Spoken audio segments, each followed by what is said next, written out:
PC gaming can be a frustrating beast. You know, while games are always improving, they often require the latest and greatest video cards and processors to perform without choppy graphics or even hard crashes. And now with the 360 and the PlayStation 3 vowing to rule your life, are the days of the gaming PC numbered? Control-Alt-Delete. It's the loop.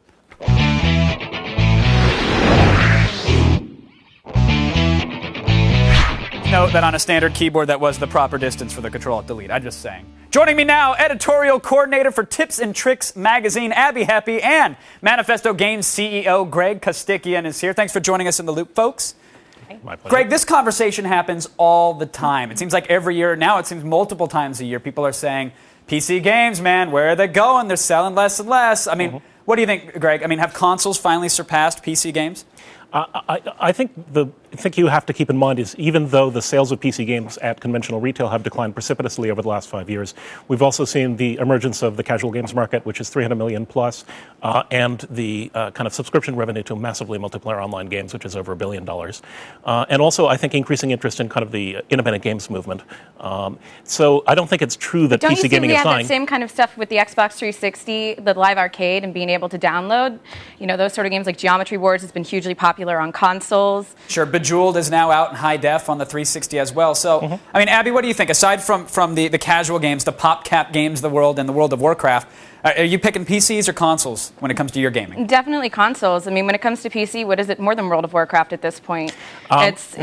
You've got just as good graphics are going to get to the point where unless you're using some sort of microscope that I don't have access to, you're not going to be able to tell the difference between your PC and your console. Plus, you'll be spending a lot of money. Even though the price point on the PS3 seems high, it's still cheaper than putting together your own graphics card on your computer, building your PC for gaming. I think graphics is kind of not the point with games in general at this point. With both PCs and with consoles, we've gotten to the point where graphics are good enough and people are no longer really going to be competing on that basis. What we have to be moving towards now is creating original gameplay and coming up with essentially whole new genres of games. So where's the Guitar Hero for the PC? And where's, Well, look, but basically all the innovation and gameplay that's going on consoles is in hardware innovation.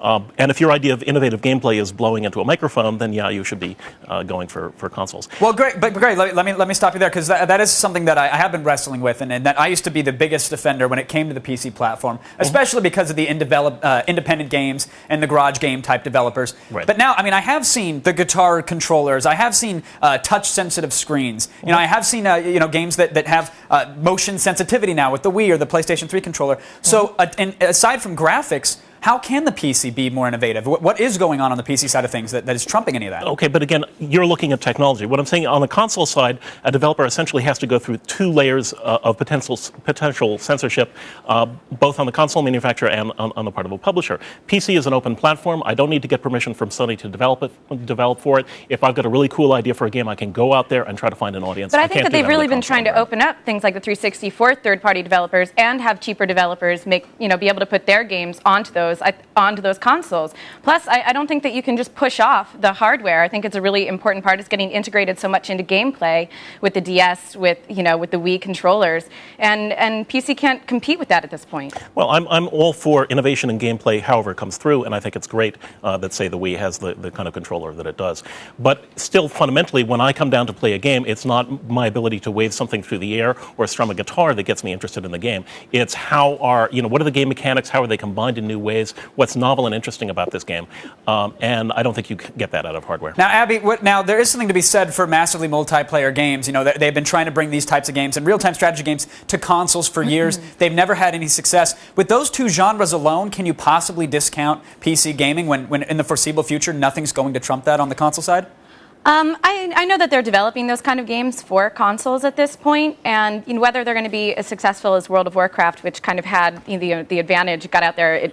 It's what everybody's playing at this point for PC, but I'm not seeing anything else innovative come out of the PC. I'm seeing the same games ported to both, and they're going to do a Warhammer game for the 360 for these consoles. I can't really say what the popularity of those games is going to be yet. This is one of the basic problems the PC games industry has faced over the last few years, is that as budgets have grown so enormously, publishers have to ameliorate their costs by releasing on multiple platforms, which means they're really developing for console games first. In essence, PC gamers have been getting Xbox's sloppy seconds. So if you want to is that then not a sign of the coming apocalypse that is PC gaming when developers are focusing on the consoles? That's a sign of the problem with the conventional retail channel. But as games start to move more and more through online distribution, the need to have those kind of million-plus unit sales and high budgets, I think, diminishes, and you get kind of the long tail effect that we see in music, where there can be products that are popular with a niche audience, but popular enough to justify the creation of the product by the creators in the first place. Well, I think finally we have to talk about the price issue here, because this is, I mean, casual games aside, which I believe, PlayStation 3 is coming with the browser. The moment they get Flash on that, the entire casual game market is then immediately accessible by the console world. So I don't want to diminish that point too much, but I believe that's going to be the near future. But let's look at the barrier of entry here. People are complaining about a $600 PlayStation 3, but last time I checked, a single graphics card alone could cost you that much. Abby, do you think price is a factor when it comes to PC games? Absolutely. I kind of gawked at the price when I saw the PS3 at first too, but when I compare what you get on the PS3 compared to what you get, building a graphics card, building your, computer to play games, it seems a lot more reasonable. And, the Wii isn't going to cost as much as that, and the 360 is already down to about $400 at this point. And the graphics are great, the games are great. Greg, what do you think about the price issue? I think the cost of PCs is essentially a non-issue. Firstly, it used to be that there was a much greater disparity of cost. Even like a standard PC would set you back $3,000 and a console costs $200. For $600, you can get a PC that will play just about anything other than Doom 3, the really high-end games at this point. All right, I got to thank Abby and Greg for joining us and keeping us in the loop. Look, personally, I said it 1,000 times. I used to be ultra hardcore with regard to PC gaming, but when it came time to choose between a new gaming rig or a next-gen console, honestly, I traded in the mouse and keyboard and I pocketed the difference. And now I just show my junk to unsuspecting Uno players on Xbox Live. If that's not the future of digital entertainment, I don't know what is. The cameras may be hidden, but the comedy is right in your face. Oh, no! The Jamie Kennedy Experiment, weeknights at 6 on G4.